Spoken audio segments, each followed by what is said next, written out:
Փաշինյան մոտ 1 շաբաթ առաջ միջադեպ տեղի ունեցավ ձեր եւ Արթուր Օսիպյանի միջև։ Հիմա նա միանգամից 3 հոդվածներով մեղադրվում է եւ երկամսյա տնային կալանքի տակ է, բայց պարոն Փաշինյան, ձեր ուղիղ եթերում չկան ինչ որ վիրավորական արտահայտություններ, խուլիգանական դրսևորումներ Արթուր Օսիպյանի կողմից, ընդհակառակը նա էր փորձում հանդարտեցնել իրավիճակը եւ ձեզ էր հորդորում հանգիստ խոսել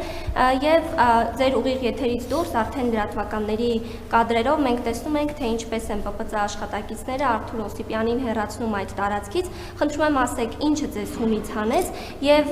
նա պնդում է, նրան ճանաչողները պնդում են, որ նա չունի որևէ կապ չի ունեցել իշխանության հետ, էլիտայի հետ որևէ կապ չունի եւ դուք նրան փախած անվանեցիք։ Հիմա նա երևի տեղյակ եք, որ հացադուլի մեջ է եւ ասել է, որ հացադուլը կդադարեցնի այն դեպքում, երբ որ դուք ներողություն խնդրեք իրենից, իրեն փախած անվանելու համար եւ նրան ճանաչողները նաեւ նշում են, որ նա սկզբունքային է եւ եթե չդադարեցնի, դա կարող է անդառնալի հետևանքներ ունենալ։ Ուզում եմ հարցնել, արդյոք պատրաստվում եք ներողություն խնդրել Արթուր Օսիպյանից եւ եթե ոչ, ապա չեք կարծում, որ նրա հետ եթե ինչ-որ մի բան պատահի, դուք մեղքի զգացում կունենաք այդ ժամանակ, թե ոչ։ Շնորհակալ եմ։ Ինձ համար Սամվել Շահրամանյանն ու Արթուր Օսիպյանը նույն կատեգորիայի մարդիկ են։ Որտեղ է Արթուր Օսիպյանը կռվել, որ մի հատ եկել է Ղարաբաղի հարցը առաջ տան, որտեղ է կռվել, որտեղ է եղել ինքը ընդհանրապես պատերազմի ժամանակ։ Նա պետք է ներողություն խնդրի եւ իր նման պսևդոէլիտայի ներկայացուցիչները, գիտեք, մենք չգիտենք իրա եւ Ղարաբաղի իշխանության կապերի մասին։ Այսինքն ձեզ թվում է, որ մենք տենց բան, հա, միամիտ ենք, ինքը եւ պսևդոէլիտայի մյուս ներկայացուցիչները պետք է ներողություն խնդրեն մեր նահատակների ընտանիքներից, որ ուզում են շարունակել այդ process-ը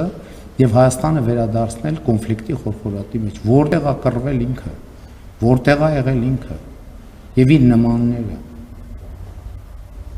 Այո, ինքը եւ իր նմանները, ել եմ ասում, խոսքս վերաբերում է Ղարաբաղի պսևդոէլիտային, նրանք փախածներն են, որոնք պատանդ են պահում մի հատ Ղարաբաղում, Ղարաբաղի ժողովրդին, հիմա էլ Հայաստանում են պատանդ պահում Ղարաբաղի ժողովրդին։ Իրանք էլ չեն դիմում Հայաստանի քաղաքացիություն ստանալու համար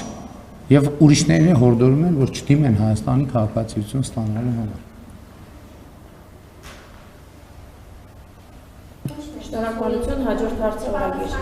Պատասխանեցի ես ձեր հարցին, բավարարվեք իմ տված պատասխանը։ Շնորհակալություն, օրագիր։